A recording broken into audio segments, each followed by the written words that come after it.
தாய்மார்களே, கட்டிலம் காளைகளே, வருத்தப்படா வாலிபர்களே, நமது கரூர் கைலாசபதி குழுவினர் இப்போது நவீன நாட்டுக்கூத்து நிகழ்ச்சியை வழங்க உள்ளனர் என்பதை பெரும் மகிழ்ச்சியுடன் தெரிவித்துக் கொள்கிறேன்.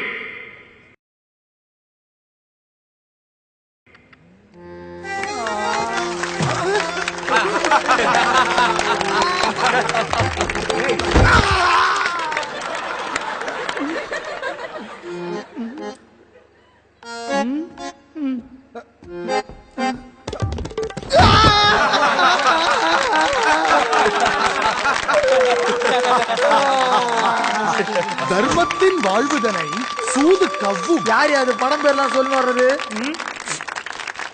யாரையா நீரு?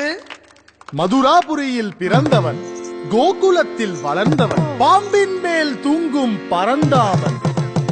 படுக்க வாங்க கூட காசு போல் இருக்கு.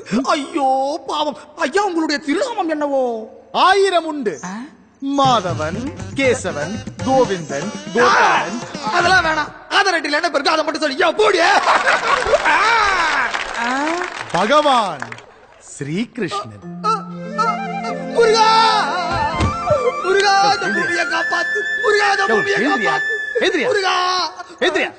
நான் முருகன் இல்லை, கிருஷ்ணன். சரி, நீ வரன்னு ஒரு லெட்டர் போடல, வாட்ஸ்அப்ல ஒரு மெசேஜ் பண்ண. இப்படி வருதோ புயல் மாதிரி தொபுகடீர்னு வந்திருக்கீங்களே சுவாமி. நான் எப்ப வருவேன் எப்படி வருவேன் யாருக்கும் தெரியாது. நான் வர வேண்டிய நேரத்துல சரியா வந்து சூப்பர்ல. அது சரி, இவரு கிளைமேக்ஸ் சீன்ல கர்ணன் செத்துருவாரு. அப்போ செஞ்சோற்று கடன் தீர்க்கு அந்த சாங் சீக்வன்ஸ் தான் வருவாரு. இது ஒரு கிளைமேக்ஸ் சீன் இல்லையா?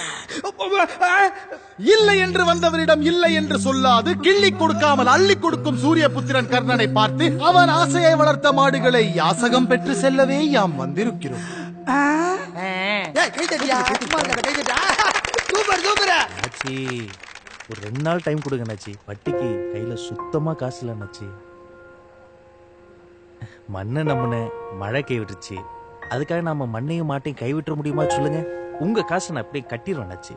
எனக்கு ஒரு 2 நாள் டைம் கொடுங்க அண்ணாச்சி. நான் திரும்ப கூப்பிடுறேன். சத்தியமா கூப்பிடுறேன். கொடுத்து கொடுத்து சிவந்த கரத்தோன், கொடை காக்கும் குணத்தோன், தனக்கென வாழாது பிறர்க்கென வாழும் பிறவி மகாராஜா கர்ணபிரபு வருகிறார் வருகிறார் வருகிறார்.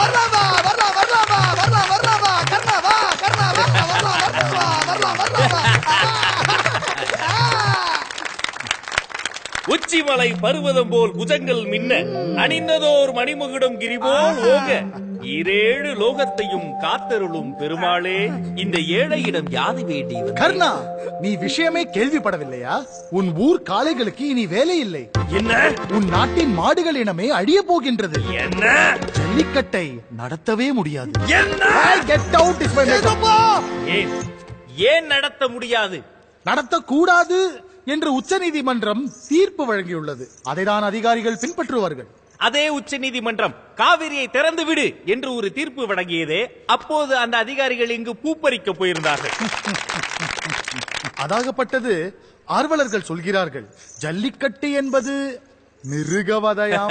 ஜல்லிக்கட்டு மிருக வதையாம். காவல்துறையிலே மோப்பனாய் பிரிவு வைத்துக் கொள்வது, ராணுவத்திலே குதிரைப்படை வைத்துக் கொள்வது, கோயிலுக்குள் யானையை சங்கிலியில் கட்டி போட்டு வைத்துக் கொள்வது, வெளிநாடுகளில் வாட வேண்டிய பனிநாட்டு நாய்களை கழுத்தில் சங்கிலி மாட்டி பெசநகர் பீச்சில் வாக்கி கூட்டி செல்வது, இவையெல்லாம் வதை இல்லை. ஜல்லிக்கட்டு மட்டும் வதையா போயா.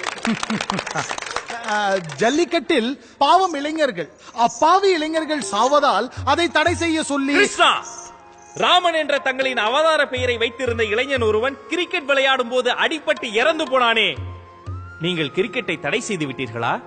செனா என்ற கார்பந்தய வீரன் காரேசிலே செத்து போனானே, கார்பந்தயங்களை தடை செய்து விட்டீர்களா?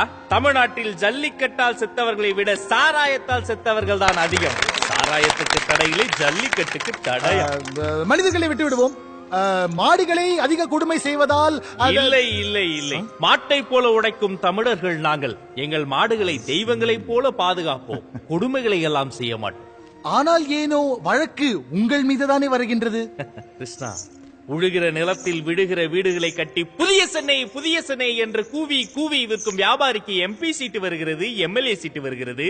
உழவோடும் உணர்வோடும் கலந்து விட்ட காங்கேய மாடுகளை காக்க போராடும் போராளிகளின் மீது குற்றச்சாட்டு வருகிறது, வழக்கு வருகிறது, காவல்துறை வருகிறது. கர்ணா அவமானம். கர்ணா கர்ணா நம் பக்க நியாயங்கள் எனக்கு புரிகின்றது, ஆனால் அவர்களுக்கு புரியவில்லையே. ஜல்லிக்கட்டை வீடியோ கேமில் ஆட சொல்கிறார் ஒரு நீதிபதி. இந்த நாட்டில்தான் குழந்தைகள் எல்லோரும் நீதிபதியை போல பேசுவார்கள். சில நீதிபதிகள் குழந்தையை போல பேசுவார்கள். ஐயோ, கொடுத்து விடுறானே. எனக்கு 2000 ரூபாய் நோட்டுக்கு சில்லறை தேவைப்பட்டதால் நான் அதை மாற்றிக் கிருஷ்ணா, இல்லைங்க. பதில் சொல்லிவிட்டு போங்க. கிருஷ்ணா, என் பேர் தனலட்சுமி. நான் 6ஆம் வகுப்பு ஆ பிரிவில் படிக்கின்றேன். ஜல்லிக்கட்டு என்பது வெறும் விளையாட்டு அல்ல, அது நம் நாட்டின் அடையாளம். நம் தேவை தரமான பால் தரும் நம் நாட்டு மாடுகளா, இல்லை சர்க்கரை நோய் பரப்பும் ஜெர்சி மாடுகளா? செஞ்சோற்று கடன் தீர்க்கு சேராத டீ போட்டு. தா கர்ணா, தா ராமா. ஆமா, இன்னைக்கு உனக்கு வில்லேதும் கொடுக்கலையா? சல்லி பயலே, நான் ராமர் கிடையாதுடா, கிருஷ்ணன். ஆமா, இப்படியே ஏமாந்தாரு. அங்க எல்லையில நம்ம ராணுவ வீரர்கள். கும்பிடுறேன் சுவாமி. ஏலே, என்னடா ஏதோ லந்து பண்றீங்கன்னு பார்த்தா என்னடா இங்க பண்ணிட்டு இருக்கீங்க நீங்க? உன் புள்ள குட்டிகளுக்கு பீஸ் கட்டுறக்கே காசு இல்ல, இதுல அத வேற மேடையில ஏத்தி, இதுல எவ்வளவு பெரிய ஆளுங்கெல்லாம் இருக்காங்கன்னு தெரியுமில்ல. மாடு சத்தா உனக்கு என்ன மசுரு? சும்மா வேக்கானம் பேசு. நல்ல கூட்டம்ல. சம கூட்டம். சாயங்கால பேப்பர்ல என்ன போட்டிருக்கான்? குன்னாத்தூர்ல 8 விவசாயிகள் தற்கொலை. 2000 ரூபாய் நோட்டா 20 கோடி ரூபாய் ஒரு வீட்டில் பதுக்கலாம். த்ரிஷாக்கு கல்யாணம். திரிசாவுக்கா? நம்ம திரிசாவுக்கா? யாரோட, எப்போ, எப்படி? நான் சொன்னேன்ல, விவசாயி செத்து போனா ஏன்னு ஒரு பைய கேட்க மாட்டான். சினிமாவுக்கு சிகிச்சைனா உடனே ஓடி வந்துருவாங்க. இதுல கழுத உபதேசம் வேற. ஜல்லிக்கட்டு நம் உரிமை, அதை பாதுகாப்பது நம் கடமை. நன்றி. ஜல்லிக்கட்டு ஜல்லிக்கட்டுன்னு சவடால உணர்வோடு வாழ்ந்து என்னடா சாதனை பண்ண போற? உணர்வோட வாழ்றதே ஒரு சாதனை தாண்டா. வந்து கிருஷ்ணா, எஸ். வலியோர் சிலர் எளியோர் தமை வதையே புரி யுவதா, மகராசர்கள் உலகாளுதல் நிலையாம் எனும் நினைவா, உதவாதினி ஒரு தாமதம் உடனே விடி தமிழா, கொலை வாளினை எடடா மிகு கொதியோர் செயல் அறவே, புகை வாடும் ஒரு புலியே உயர் குணமேவிய தமிழா, கொலை வாளினை எடடா மிகு கொடியோர் செயல் அறவே.